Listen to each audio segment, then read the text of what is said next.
Mula kay Learning Express 101. Ito daw yung mga teorya, mga theory tungkol kay Moses, kay Joseph at kay Jesus, no? Mula rito kay Learning Express 101 mga tol. Hindi ko alam kung ano nilalaman nito, pero tungkol sa mga teoryang ganito minsan makakarinig ka na labag o hindi sang-ayon doon sa mga natutunan mo di ba? Kaya kapit mga tol, eto sisimulan natin tong reaction video na to mula kay Learning Express 101. Huwag mong kalimutan mag-subscribe sa kanya at pati na rin dito sa ating channel kung gusto mo yung mga ganitong klaseng reaction video. Pero pagpauna na kapit ka sa iyong pananampalataya mga katol at baka may marinig tayong hindi sang-ayon sa iyong mga natutunan o sa ating mga natutunan, no? So, huwag na natin patagalin pa, panoorin na natin to. Mga teorya lang naman. Maliw. Mag-subscribe sa Learning Express 101. Dahil dito, marami kang mapupulot na kaalaman. Ulit ito yung mga teorya lang naman mga tol.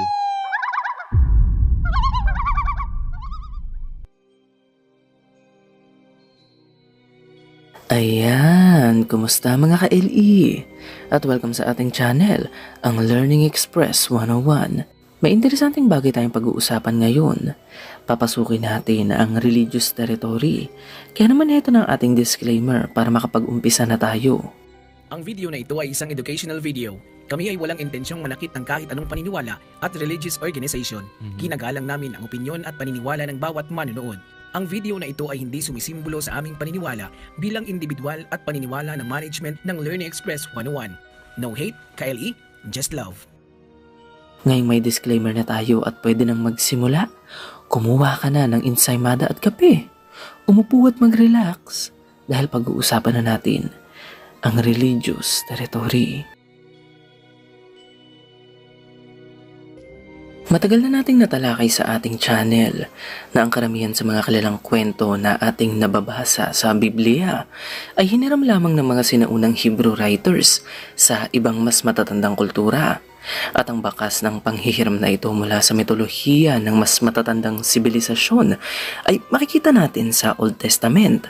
Alam natin ang bagay na ito dahil ang tuklas ng mga archaeologist sa Mesopotamia noong 19th century ay nagpapakita na ang creation story ng Genesis at ang kwento ni Eva at Adan ay humugot ng inspirasyon mula sa creation story ng mga Babylonians at Sumerians. Heto pa mga ka-LE, may mga ebidensya rin ang nagpapakita na ang kwento ni Noah at ng Great Flood ay hiram lamang ng mga Hebrew sa mas matandang kwento ng Epic of Gilgamesh.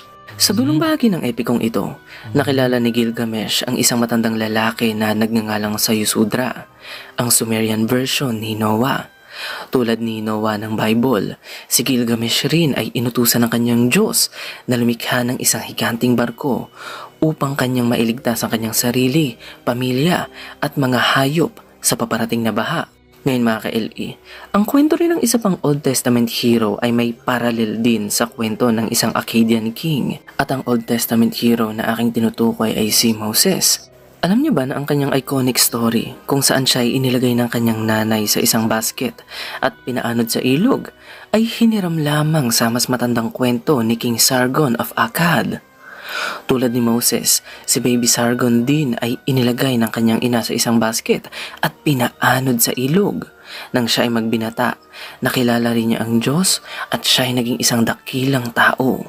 Ngayon mga ka-LE, ang ideya ng isang Diyos ay nagbaba ng kanyang mga kautusan at batas sa mga tao ay isang karaniwang tema ng mga mitolohiya sa sinaunang mundo. Sa katunayan nga mga ka-LE, bago si Moses, marami ng maalamat na tao ang pinaniniwala ang binigyan ng Diyos ng kanyang mga utos at batas. At noong unang panahon, ang mga ito ay pinaniniwala ang permanenteng batas na hindi dapat mapalitan o mabago. Nariyan si King Hammurabi ng sinaunang Babylon. Siya ay sikat na sikat dahil sa Code of Hammurabi, ang listahan ng batas na pinaniniwala ang pinagkaloob sa kanya ng mga Anunnaki gods. Sa sinaunang India, may taong nagngangalang Manu, ang maalamat na taong sinasabing pinagkalooban ng mga kautusan at batas ng Hindu religion. At sa ancient Israel naman, nariyan ang karakter ni Moses, ang pinagkalooban ni Yahweh ng kanyang 10 Commandments. Ngayon mga ka-LE, dahil hindi na naaangkop sa modernong mundo ang mga religious law na ito, Hindi na natin sila masyadong sinusunod at siniseryoso. Pero kahit na ganyan, gusto kong pag-usapan natin saglit ang Ten Commandments. Yun din ang dahilan mga tol kaya nagkaroon ng magkakaroon ng kawakasan ang ating mundo. Dahil sabi nga rito, sa makabagong mundo, hindi na masyadong siniseryoso at binibigyan o sinusunod itong mga utos ng Panginoong Diyos, mga tol. Di ba? Kaya, which is totoo mga tol, no? Sa makabagong mundo natin, hindi na ganun kahalaga yung kasal. Di ba? Which is yan ay isang utos ng Panginoon Diyos, di ba? Ang dapat nagsisiping ay ang dapat mag-asawa lang, di ba? Which is parang sa ngayon ang tingin ng mga tao diyan papel lang yan. Isa lang yan sa mga utos na hindi na masyado siniseryoso ngayon. Alam niyo ba na ang sinaunang batas na ito na sinasabing pinagkaloob ng Diyos kay Moses ay isa ring kontrobersyal na usapin? Marami kasing scholar ang nakapansin na nahahawig ito sa mas matandang religious text ng Ancient Egypt na kung tawagin ay Book of the Dead. Halimbawa na lang mga ka-LE, mababasa natin sa Egyptian Book of the Dead ang mga negatibong kumpisal tulad ng I have not committed adultery at kapansin-pansing nahahawig ito sa ikapitong utos na thou shall not commit adultery. Sa Book of the Dead, mababasa natin ang I have not killed men and women, habang sa Ten Commandments naman, mababasa natin ang thou shall not kill. Sa Book of the Dead, nariyan ang I have not stolen, habang sa Ten Commandments naman, mababasa natin ang thou shall not steal.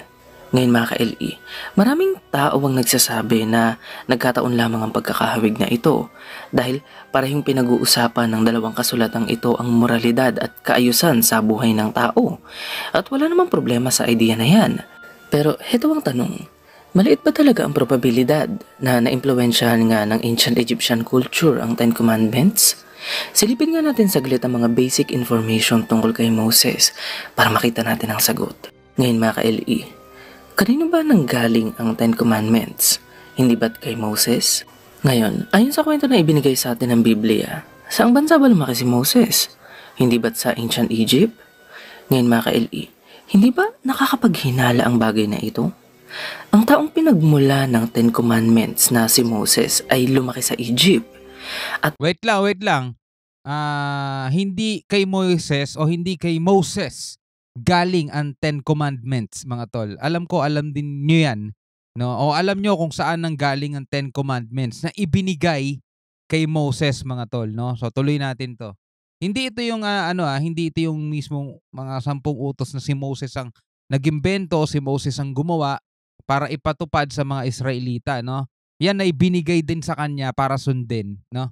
ang Ten Commandments ay nakakapagtakang nahahawig sa isang ancient Egyptian religious text. Alam ko marami sa atin ang naniniwala na ang Ten Commandments ay pinagkaloob ng Diyos kay Moses. Yun. Pero kung si Moses ay may mahabang kasaysayan ng paninirahan sa Egypt, hindi imposibleng siya ay naimpluwensyahan ng ancient Egyptian religion. So yun ay problema na ng mga nagdududa kay Moses, mga tol, no?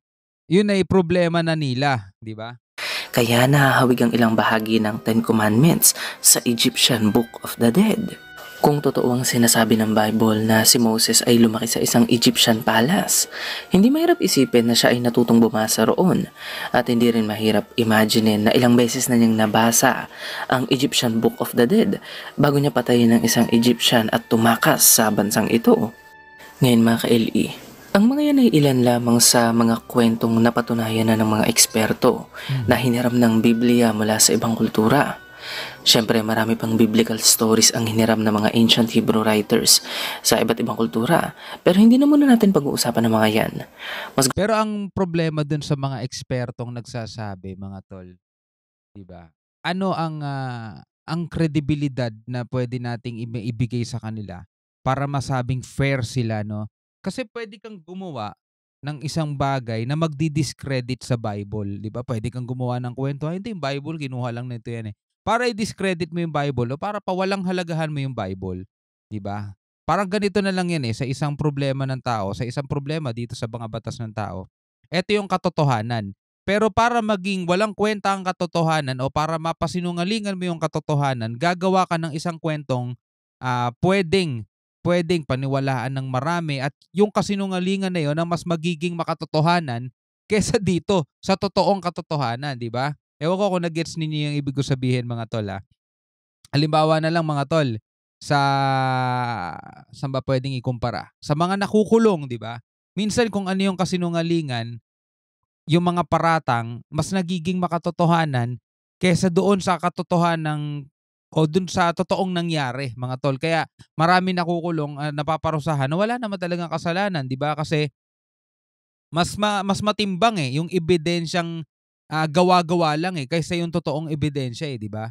So parang ganito rin 'yun mga tol, 'di ba? Maraming mga ekspertong nagsasabing eksperto sila, pero hindi natin alam kung ano yung laman ng isip nila dahil tao lang din naman sila mga tol. At madali para sa kanila ang gumawa ng mga istorya, gumawa ng mga bagay-bagay na pwedeng mag-discredit, no, sa nakasulat sa Biblia. 'Di ba? Marami mga bagay. Actually, marami nga nakasulat sa Biblia ang hindi na sinusunod ngayon, eh. Hindi nga pinapaniwalaan, eh. Gusto kong pag-usapan natin ang kakaibang paraan ng Bible sa panghiram nito ng mga kwento sa sarili nitong pahina. Ngayon, ano bang ibig sabihin niyan mga ka-LE? Well, meron kasing ilang pagkakataon kung saan tila ba nire-recycle ng Bible ang sarili nitong mga kwento at karakter. Ang isang halimbawa nito mga ka-LE ay ang immoral at nakakadiring kwento ni Lot ng Book of Genesis at ang kakilakilabot na kwento ng The Levite's Concubine ng Book of Judges. Kung hindi nyo kasi napapansin mga ka-LE, ang pagkakasunod-sunod ng mga pangyayari sa dalawang kwentong ito ay magkagaya. Ayon sa Genesis, habang nag-chill sila Lot at ang kanyang mga bisitang anghel sa loob ng kanyang tahanan, ang mga kalalakihan sa Sodom ay sumugod sa labas ng kanyang bahay at pinilit si Lot na ilabas ang kanyang mga bisita upang kanila itong maghahasa. Ngayon mga ka-LE, kung iniisip nyo na natatangi sa Genesis ang eksena na yan, well, nagkakamali kayo. Dahil kapag kayo ay nagpunta sa Book of Judges, muli nating makikita ang parehong eksena, pero iba ng mga karakter at ang lugar na pinangyarihan ng kwento. Ayon sa Judges, habang ang lalaking Levite at ang kanyang kirida ay nag-chill, ang mga kalalakihan ay sumugod rin sa labas ng bahay ng kanilang tinutuluyan at pinilit nilang may-ari na ilabas ang kanyang mga bisita, yung lalaking Levite at ang kanyang kirida, upang kanila itong maghahasa. Hindi ba't ang eksenang ito ay kagayang-kagaya ng nangyari sa kwento ni Lot? Balik tayo sa Genesis mga ka-LE. Nakiusap si Lot na huwag galawin ng mga tao ang kanyang mga bisitang anghel. Kaya naman inoffer na lang niya sa mga kalalakihan ang dalawang virgin niyang anak na babae at sinabi niya sa mga ito na sila na lamang ang gahasain. Ngayon, punta naman tayo sa Judges. Kung inoffer na Lot sa mga kalalakihan ang kanyang dalawang anak na babae, ang may-ari naman ng bahay sa kwento ng Judges ay inoffer sa mga kalalakihan ang kanyang virgin na anak na babae at ang kirida ng kanyang bisita. O diba? Magkatulad sila. Sa Genesis, sinugod ng kalalakihan ng bahay ni Lot dahil gusto nilang gasain ang kanyang bisita. Sa Judges, sinugod ng kalalakihan ng bahay ng isang lalaki dahil gusto nilang gasain ang kanyang mga bisita. Sa Genesis, inoffer ni Lot ang kanyang mga anak na babae sa mga kalalakihan upang ang mga kawawang babae na lang na ito ang kanilang gasain. Sa Judges naman, inoffer ng lalaki ang kanyang anak na babae at ang kirida ng kanyang bisitang Levite upang ang mga babaeng ito na lang ang kanilang gasain. Alam niyo mga tol, yung mga ganitong eksena, no, kahit sa makabagong panahon natin ay nauulit yan mga tol, 'di ba? Halimbawa na lang mga kapatid, no, yung kwento ni may isang artista na eto kwento-kwento lang naman 'to, may isang artista daw na mayaman na pumasok sa building at ayaw may makasabay sa elevator, 'di ba? Marami ng version yun mga kwentong yun mga tol. Marami ng version at sa kada naririnig natin, etong version na 'to, iba't ibang mga pangalan din ang lumalabas at iba't ibang mga building at iba't ibang mga lugar yung mga nababanggit mga tol. Pero iisa lang yung kwento. So parang ganito lang din yun mga tol. Sabihin natin ang totoong nangyari dito, yung Genesis 19, no? Pero hindi malabong ito ay ginagamit din sa ibang talata upang magbigay ng kwento, ito ay magbigay ng pangaral, no? Kasi sinusulat yan mga tol, eh. Kumbaga parang libro na sa atin ngayon. Kwento ni Rizal, kwento ni ganito, kwento na ganito. pwede natin niyang ikwento sa mga ibang tao, sabihin natin merong isang lalaki ganito, ganito ginawa niya. Pangalanan pa natin ng iba, puwedeng gano'n. Kumbaga inspired sa kuwentong 'to para maituro natin yung moral of the story, 'di ba? So tuloy natin. Ngayon mga ka-LE, meron ding interesanteng parallel ang mga biblical characters sa isa't isa. At ang isa nga sa mga parallel na ito ay makikita natin sa kwento ni Jesus Christ at sa kwento ni Joseph the Dreamer. Iniisip niyo siguro kung ano itong mga pagkakahawig na sinasabi ko, no? Tara at isa-isahin na natin ang mga yan para magkaintindihan na tayo. Ngayon mga ka-LE, sino ba itong Joseph na ito at paanong nahawig ang kanyang kwento sa buhay ni Jesus? Si Joseph the Dreamer ay isang importanteng karakter sa Old Testament. Siya ay isa sa 13 anak ni Jacob at Rachel. Ayon sa kwento, si Joseph daw ay may kakaibang talento. Kaya niyang basahin at ipaliwanag ang kahulugan ng mga panaginip at ginagamit niya ang abilidad na ito upang maunawaan ang plano ng Diyos at malaman ang mga bagay na paparating. Ngayon mga ka-LE, heto na mga parallel sa dalawang karakter na ito. Ayon sa Genesis, si Joseph ay ang pinakamamahal na anak ng kanyang ama. Ayon naman sa Book of Matthew, si Jesus ay ang anak na pinakamamahal ng kanyang ama. Si Joseph at si Jesus ay parehong inihahambing sa mabuting pastol. Dahil si Joseph ay ang paboritong anak ng kanyang ama, siya ay kinagalitan ng kanyang mga kapatid. At matatandaan na ganito rin ang nangyari kay Jesus dahil siya ay kinagalitan din ng kanyang mga kababayan. Oh. Si Joseph ay pinagplanuhang patayin ng kanyang mga kapatid, habang si Jesus naman ay pinagplanuhan ding patayin ng mga Hudyo. Si Joseph ay may 12 kapatid, habang si Jesus naman ay may 12 disipulo. Isa sa mga kapatid ni Joseph ay ang lalaking nagngangalang Juda. At itong si Juda ay ipinagbili si Joseph kapalit ng 20 pirasong pilak. Ngayon mga ka-LE, hindi ba't si Jesus din ay pinagbili ng kanyang disipulong nagngangalang Judas kapalit ng 30 pirasong pilak? Nakamangha ang paralel na ito dahil hindi lang basta iisang pangalan ng taong nantraidor sa kanilang dalawa, dahil nagawa rin nilang i-adjust ang halaga ng pilak sa panahon ni Jesus para bang may inflation na nangyari. Heto pa mga ka-LE, si Joseph at Jesus ay parehong napagbintangan ng kasalanang hindi naman nila ginawa. Si Joseph ay 30 years old na ng kanyang simula ng kanyang paglilingkod, at si Jesus naman ay 30 years old na din ng kanyang simula ng kanyang paglilingkod. Ang mga paralel na ito ay walang hanggan at ini-encourage ko kayo na basahin at imbestigahan ang mga pagkakapareho na yan. Sa aking research, hindi ako makahanap ng konkretong konklusyon o maayos na paliwanag kung bakit may ganitong mga kaso ng paralel sa Bible. Mas madalas ko kasing marinig ang paralel ng Bible mula sa ibang kultura at mitolohiya. Ang ilan ay nagsasabi na si Joseph daw ay ang prototype ni Jesus, at ang ilan naman ay nagsasabi na si Joseph ay ang Kristo ng Old Testament.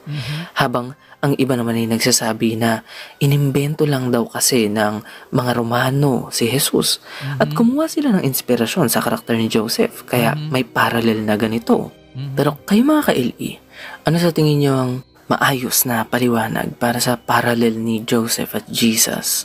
Yung mga explanation kasi na nakikita ko sa mga articles na binabasa ko ay masyadong relihiyoso at parang mythological at fantastical masyado.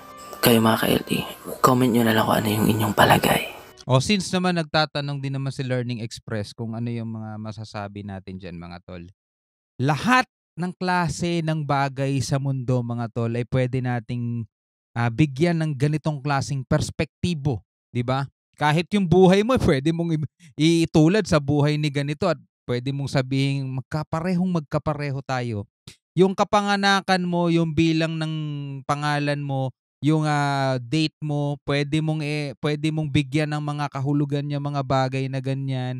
Yung pangalan ng isang tao bilang ng letra ng pangalan niya, kung kailan siya pinanganak at kung ano yung date ng kapanganakan niya, pwede mong i-plus, minus, i-times para makuha mo yung gusto mong maging kahulugan ng kanyang pangalan. Ibig sabihin mga tol, lahat pwede nating bigyan ng kahulugan. Pero yung ganitong pangyayari, 'di ba? 'Di ba? Nasa isang tao na lang 'yan mga tol eh. Kung gusto niyang talagang bigyan ng pagkakatulad ang isang bagay na magkalayo. Kasi unang-una, si Jesus mga tol ay may pangalang higit sa lahat, no, siya ang Jesus Christ, mga tol. Ipinako ba si Joseph sa krus katulad ni Jesus Christ? 'Di ba? Siya ba ay nakapagpagaling ng mga may sakit? Siya ba ay gumawa ng mga himala? Siya ba ay nagturo ng ebanghelyo? Tama? Siya ba ay umakyat sa langit at nang muli siyang nabuhay, mga tol? 'Di ba? Kasi minsan ipaparehas mo lang yung mga gusto mong iparehas, pero yung mga hindi pagkakapareha, talagang hihiwalay mo na yan para hindi na mapag-usapan, 'di ba? Pero ano ang tulad? Ano ang pagkakatulad ni Joseph kay Jesus, 'di ba? Napakalayo naman, mga tol, eh. Napakalayo, 'di ba? Si Jesus meron siyang pangalang higit sa lahat, Jesus Christ. Ginawa siyang Panginoon, 'di ba? Ginawa siyang Panginoon ng Diyos. Siya ay bugtong na anak. Oo, pinakamamahal na anak ng kanyang ama, eh. Lahat naman tayo, mahal tayo ng anak ng ama natin, eh, 'di ba? So ikaw, mga tol, no, pwede ka magbigay ng bigay ng explanation mo tungkol dito. Pero tulad nga nung sinabi ko, lahat ng mga bagay sa mundo pwede nating bigyan ng kahulugan. Kahit yung bilang ng pangalan, bilang ng letra ng pangalan mo, pwede mo yang bigyan ng kahulugan kung gusto mo. Kung kailan ka pinanganak, kung anong date ng kapanganakan mo, gusto mong bigyan ng kahulugan 'yan, 'di ba? Napakarami, napakarami. Yung iba ginagawa nila 666, binibigyan ng kahulugan para dito sa pangalan ng taong 'to, para sa bilang ng pangalan ng taong 'to. Bahala ka na lang, kung walang hanggan ang imahinasyon ng tao, mga tol. At ayan ang mga Ayun na pala yun, 'no. So eto yung mga teorya lang naman, mga tol, 'no. Mga teorya lang naman 'yan tungkol kay Moses, kay Joseph, kay Jesus, 'no. So may disclaimer naman dito, in fairness naman dito kay LE, may disclaimer naman siya sa una. Hindi naman niya siguro hinihikayat na yun ang paniwalaan mo, meron ka naman sariling isip at bait. Do your own research na lang, at kung meron kang sinasampalatayanan, panghawakan mo lang din 'yan, mga tol. Alright, so maraming salamat sa iyong panonood. Hanggang sa muli, ako nga pala si Shobal D. Peace out.